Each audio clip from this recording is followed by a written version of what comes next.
Naku po mga kababayan, ICC, wawasaki na? Naku po, Pangulong Rodrigo Duterte mga kababayan, posibleng makalaya pa. Naku po at Junior lagot na. Trump at Putin, kumilos na nga po mga kababayan. Naku po, yan ang ating alamin ngayon mga kababayan. Pero bago pa po yan mga kababayan ay eto muna. Panoorin muna natin itong sadsad sa survey. Negative 15 mga kababayan itong net satisfaction ng ating Pangulong Bongbong.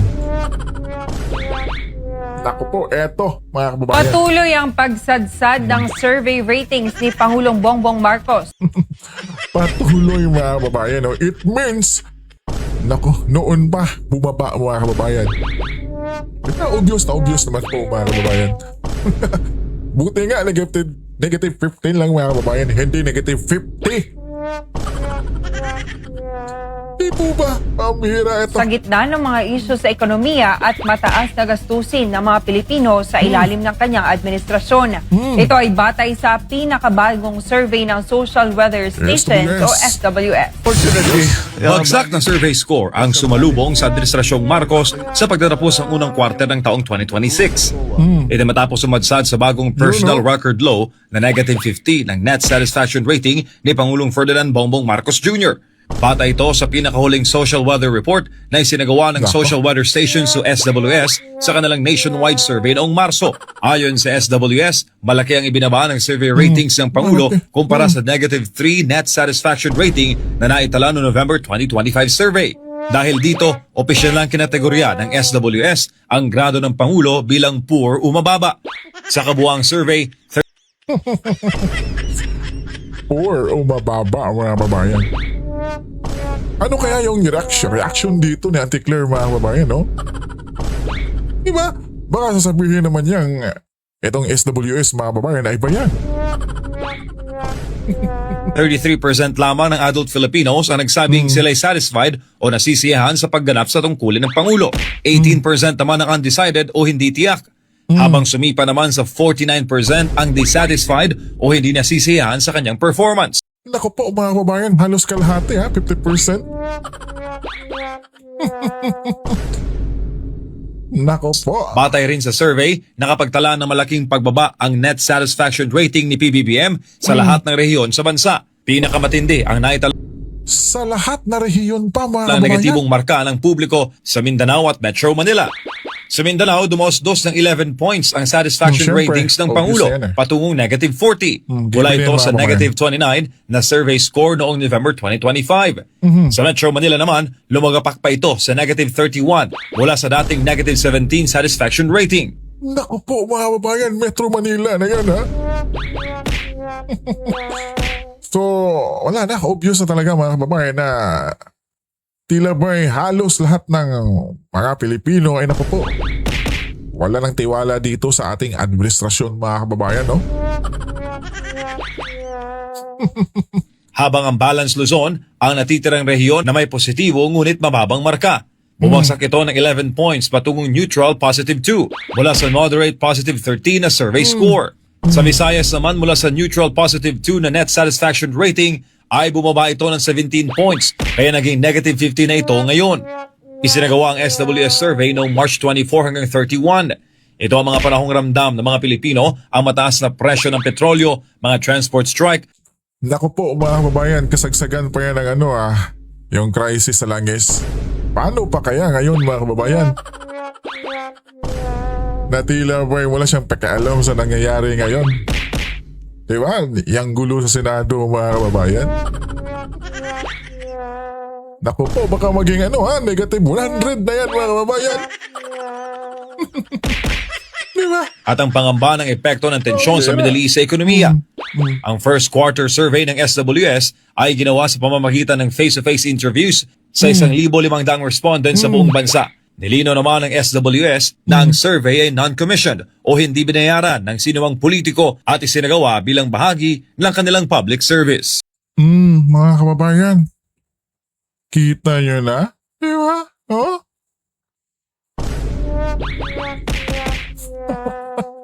Ano kaya masasabi dito ni Auntie Claire mga kababayan? Naku po!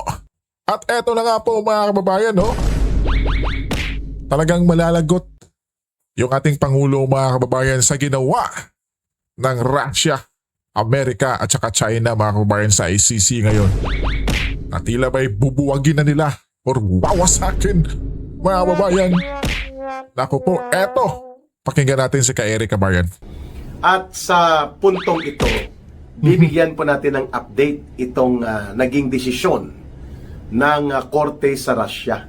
Puntahan muna natin itong nangyari po na isang malaking balita that a Russian court sa bansang Russia ito na pinamumunuan ang bansang ito ng matapang na leader nila na si President Vladimir Putin. Putin, yes po Mga kabayan. kababayan, nagdesisyon sila na sentensyahan ang ICC judges, Sham, at ang kanilang prosecutor ng ICC. Hindi na yata siya ngayon chief prosecutor dahil sa kanyang mga kinasangkutan na iskandalo, pero it's still a symbolic decision on the part of the Russian government No. na dapat matutunan ito ng gobyerno sa Pilipinas, lalo na ni Marcos Jr. Yan, tama yan Sentensyado Eric. po at pinapaaresto ng korte sa Russia ang mga judges at ang prosecutor ng ICC or International Criminal Court sa kadahilanan sila ay nagtataksil at nangihimasok sa soberenya ng bansang Russia sa pagpapalabas nila at pangingialam nila ng kanilang desisyon na ipaaresto si Russian President Vladimir Putin. Dito po natin makikita kung ang matino na gobyerno na sa wastong pag-iisip ang namumuno at maayos ang mga institusyon sa gobyerno, kaya nilang ipagtanggol at panindigan ang kalayaan at soberenya ng kanyang sariling bayan, Correct. ng kanyang Correct. sariling mamamayan. Correct. At yan ang nakikita natin na dapat maging modelo, maging pamantayan ng gobyerno sa Pilipinas, kagaya po ng ginawa din ni US President Donald Trump. Yes. Pareho po nilang hindi kinikilala ng US government at ng Russian government ang ICC. Sapagkat ang ICC po ay wala naman pananagutan, wala ding supervising body para mag-check ng kanilang kaabusuhan Correct. at ng kanilang kapritsyo sa paggamit ng kanilang puder. Pangalawa, parang sindikato pag nag-operate. Pinipili lang nila ang target, pero yung mga bansa sa Europa, hindi po nila yan sinasakop ng kanilang mga investigasyon. And pangatlo, Hihira kabayan. lantaran kung garapalan man sila gamitin para doon sa mga bansa na hindi katugma ng politika sa libertarian at mga liberal na pananaw ng mga bansang may linya sa sosyalistang mga grupo at mga komunista. Pwede kang isampahan ng kaso dyan sa ICC, kapareho po ng nangyari kay Pangulong Rodrigo Duterte. So hindi po may patupad ang arrest order kay Vladimir Putin na inilabas ng ICC, no? I think 2 years or last year ito, at ganoon din po kay Prime Minister ng Israel, Benjamin Netanyahu. Netanyahu. Yes Bakit? po. Sapagkat naninindigan po ang gobyerno nila na walang pakialam ang ICC sa pangloob na proseso ng kanilang bansa. Pangalawa, hindi po pwedeng diktahan ng banyaga o dayuhang pwersa ang gobyerno at ang soberenya na umiiral sa isang malayang bansa. Yan pong mensahe nito ng desisyon ng Korte ng Russia na sentensyahan at aristuhin kung sakali mang matatagpuan ng law enforcement ng Russian government upon orders of the Russian court ang ICC judges at ang kanilang ICC prosecutor. Hindi ko po nakuha sa balita kung pati ang iba pa mga prosecutors. Pero ito po ay symbolic action ng korte ng Russia, and kapag tumapak sila sa mga bansa na kaalyado ng Russia at magkipag-coordinate sa Russia, ang mga bansa o gobyerno ng naturang bansa pwede pong aristuhin at kunin ng gobyerno ng Russia itong mga judges ng ICC at ng kanilang prosecutor. Naku. Naku po mga babayan, no? Talagang Wasak ang ICC kung ganito mga kababayan. Di po ba? Naku po. Ayan. Mhm. Sa konteksto ng kalagayan ngayon kay Senator Bato de la Rosa Yes at po. yung nangyari kay Eh, former President Duterte, Patay ko. malinaw na ang ICC ay walang karapatan, walang obligasyon, at Wala. wala po silang batayang legal Yan. para magdikta at kumpasan ang proseso ng ating mga batas. Dapat po, mangingibabaw ang saligang batas ng Pilipinas at ang mga desisyon ng korte. Kung mayroong pananagutan o mayroong dapat ipapanagot kay Pangulong Rodrigo Duterte, kay Senator Bato de la Rosa or any other officials na konektado noon sa administrasyon ni dating Pangulong Rodrigo Duterte, buhay po ang korte sa Pilipinas. Dito nyo Yan. dapat yan isinampa, dito dapat yan ipinakita. Subalit hindi po ganun ang nangyari. Ang nangyari po, bumaliktad si Marcos Jr., bumaliktad sila Boying Rimulya, at conveniently and with full intent of betrayal, pagtataksil, tinraidor nila ang Pilipinas. Tinraidor nila ang gobyerno, tinraidor nila ang taong bayan.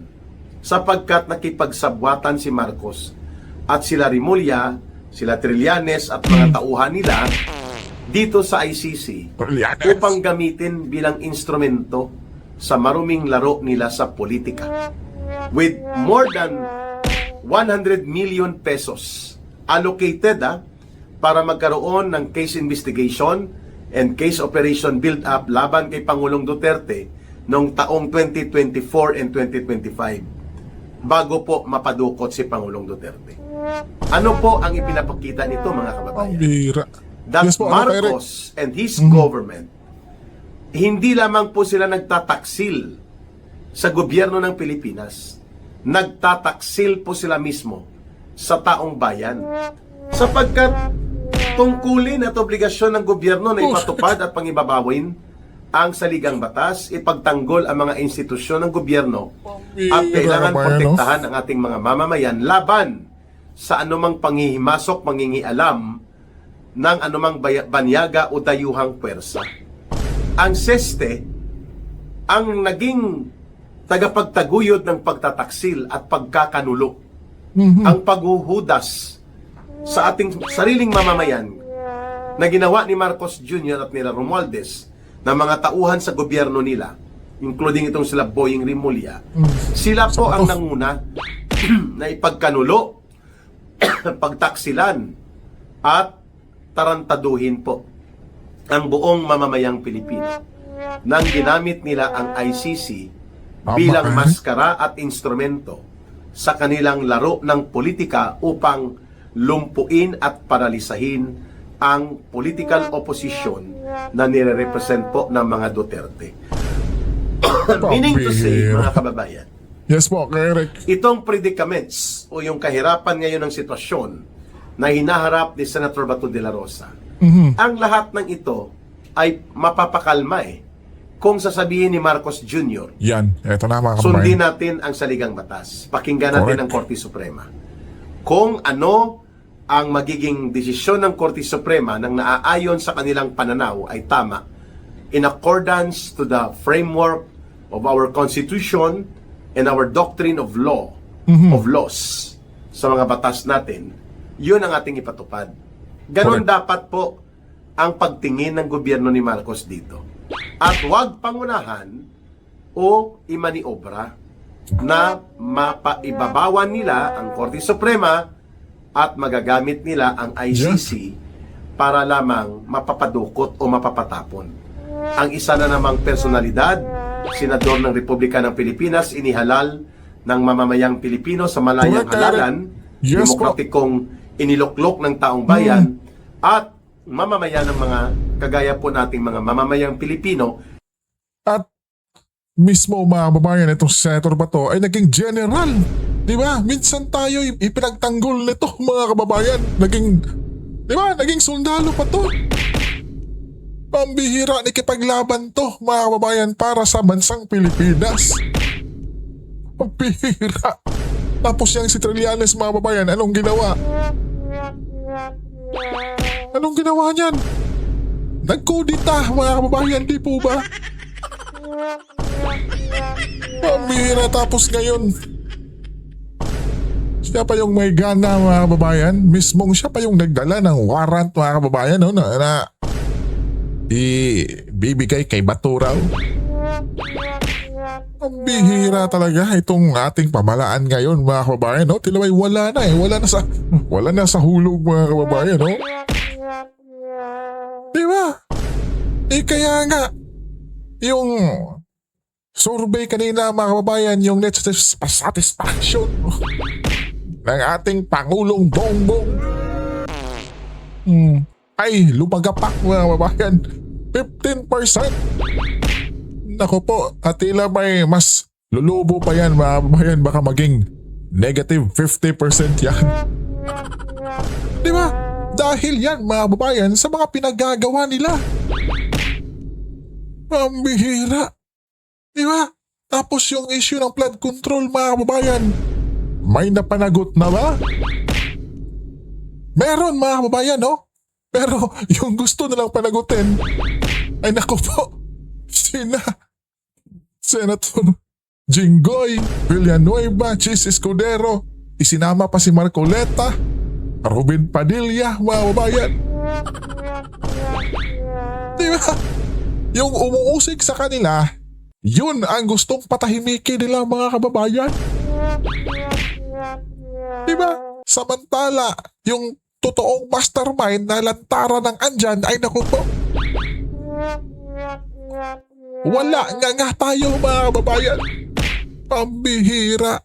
May karapatan at may mga kalayaan siya sa ilalim ng saligang batas ng Pilipinas. And he is still presumed innocent until Correct. proven guilty. Correct, At walang Eric. formal na kaso na isinampa sa kanya dito sa Pilipinas, sa Korte ng Pilipinas. So therefore, lantaran po at garapalan Correct. ang kataksilan na ito na ginagawa ni Marcos laban kay Senator Bato de la Rosa at sa buong interes sa soberenya ng mga mamamayang Pilipino.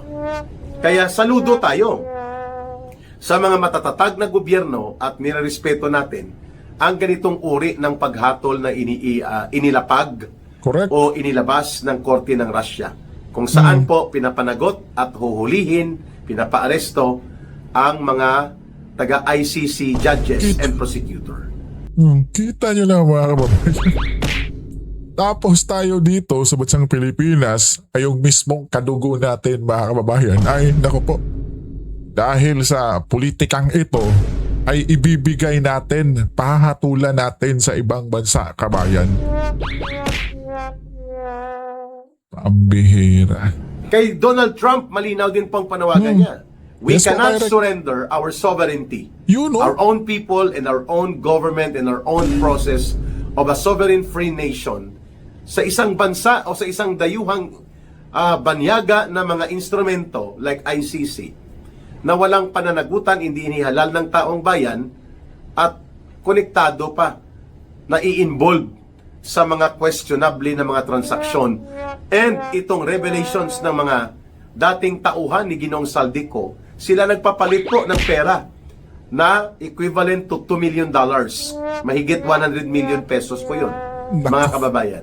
Para ibigay, ipangsuhol kina Trillanes sa ICC at mga kasabwat nila.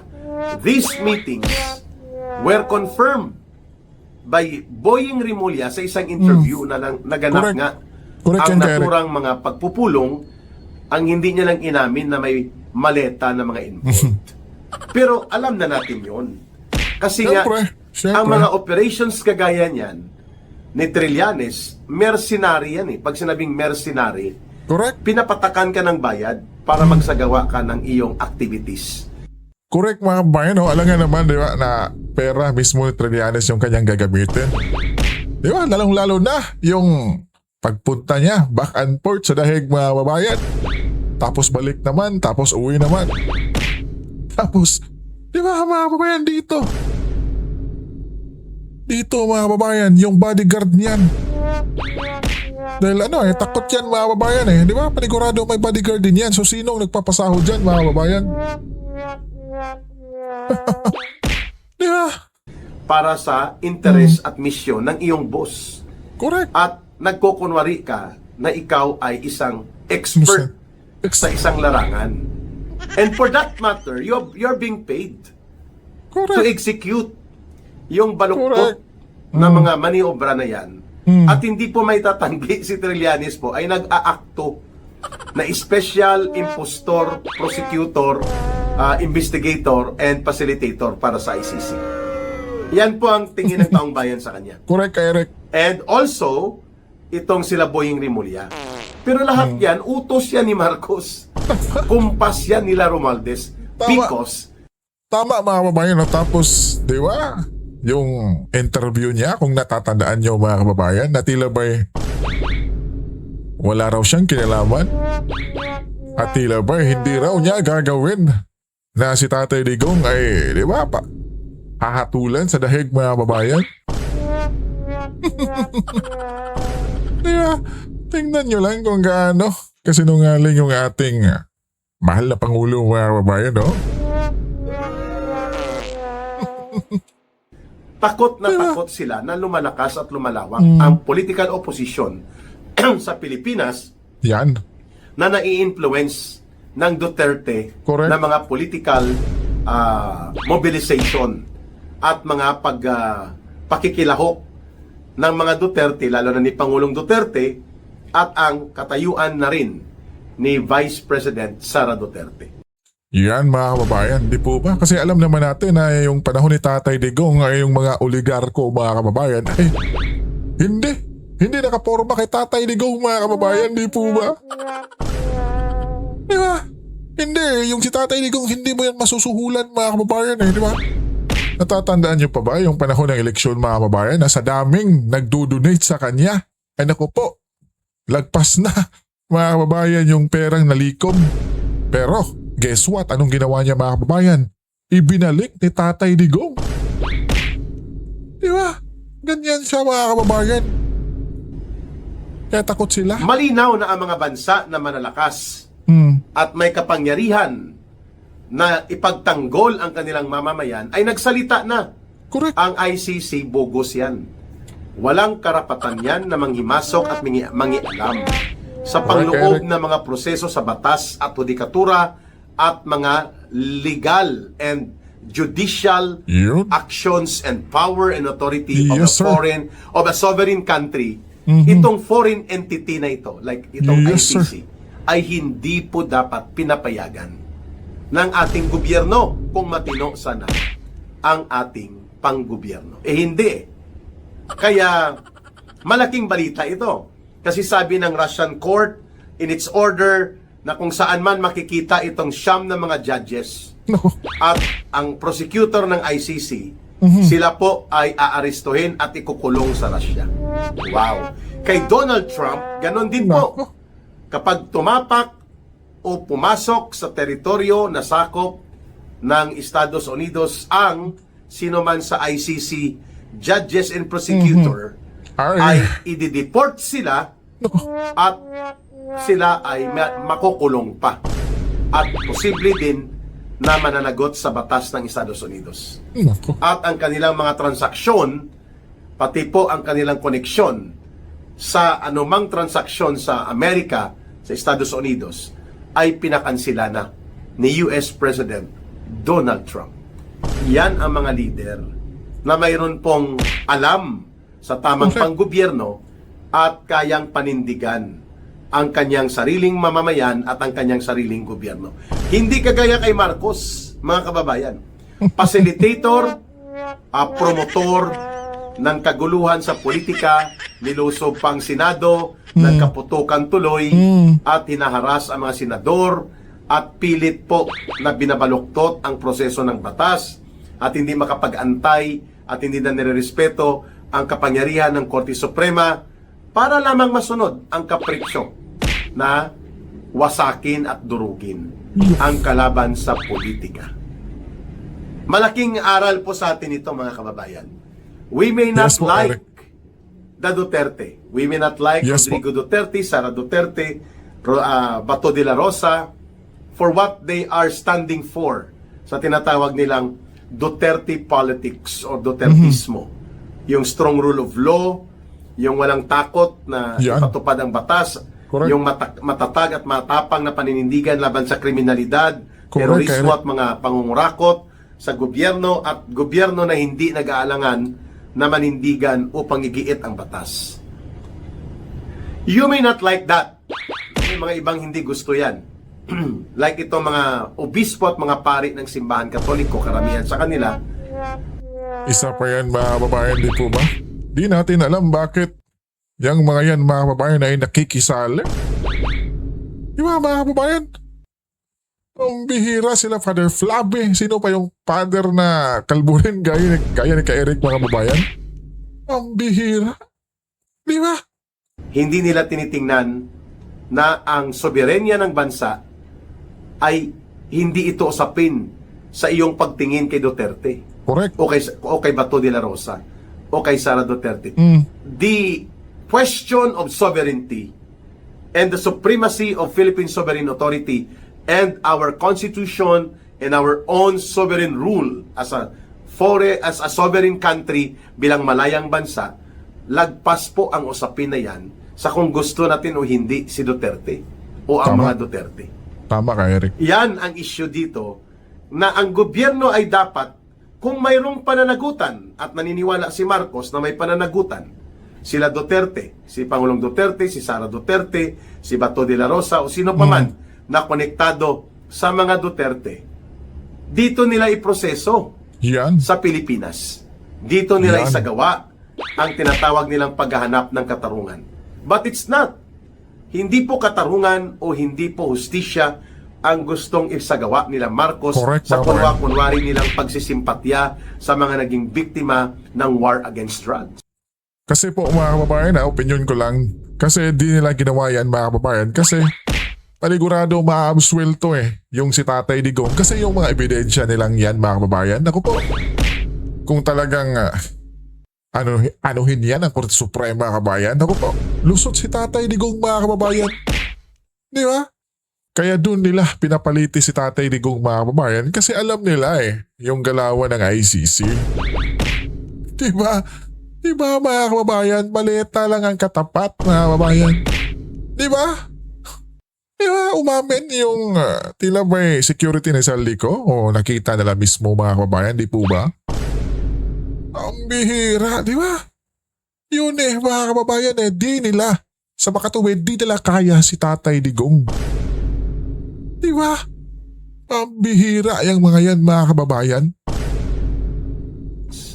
Their main objective is to weaponize the ICC Yun. and make this an instrument as a cover para sa kanilang maruming laro ng politika na mapapatanggal sa Pilipinas ang liderato ng mga Duterte political opposition camp.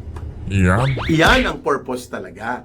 Yan. Kaya naman po, sana At yung isang purpose mga kababayan, yung mga ginagawa nilang pangungurakot, lalong-lalo na sa flood control, ay naku po. Diba? Isa din yung pagdakip kay Tatay Digong mga kababayan para mabaling yung lahat ng atensyon natin kay Tatay Digong. Pero yung nakawa nilang ginagawa mga kababayan, ay naku po. Diba? Ang bihira mga kababayan, no? Wala pagdesisyon din ang Korte Suprema ng Pilipinas. Kagaya po na naging desisyon dyan sa Korte sa Russia Yan. na sila ay hindi nagpatinag bagkos nanindigan ng tama na hindi nila papayagan at palalampasin ang pangingialam at pangiinsulto ng ICC sa kanilang bansa. Kaya nila pinapaaresto at pinapakulong ang mga ICC judges and prosecutor. Ang soberenya at kalayaan ng mga ating bansa at ng sinumang bansa o ng anumang bansa at ng kanyang mamamayan, yan po ay non-negotiable. Hindi yan ibinibenta, hindi po yan pinapatiklop at binabaluktot, kagaya ng ginagawa ngayon ni Marcos Jr. Para lamang masunod ang kapretsyo nito na madudurog niya at mapapahina at malulumpo ang kanyang mga kalaban sa politika, lalo na ang Duterte political camp, dahil takot na takot si Marcos at sila Romualdez na umalagwa at muli pong umakyat sa kapangyarihan ang isa na namang Duterte. Na ang mga magnanakaw at kurakot, ang mga abusado at bandido, ang tagapagtaguyod ng kriminalidad at oportunista at bulok na politika at mga mangungurakot at mangungulimbat ay may kalalagyan. Tama, mga kababayan, no? Tamang-tama talaga. Diba? Kaya mga kababayan, tiis lang tayo, no? Dahil nalalapit na naman yung 2028, eh. Diba? Tila ilang taon na lang. A year and a half na lang ba? Po ba, mga kababayan? Kaya, itong si Tatay Digong, mga kababayan, Senator Bato, ay naku po. Malaki pa yung tsansa nitong maabsuelto sila, mga kababayan. Tiwala lang tayo, di ba? Dahil kumilos na, mga kababayan, yung Russia, Amerika, pati China, mga kababayan. At syempre, kikilos na rin yung ibang bansa dyan, mga kababayan, di po ba? Di ba? Kaya yung ICC, mga kababayan, panigurado, pagdating ng panahon, naku po, talagang mabubuwag yan, mga kababayan. Di ba?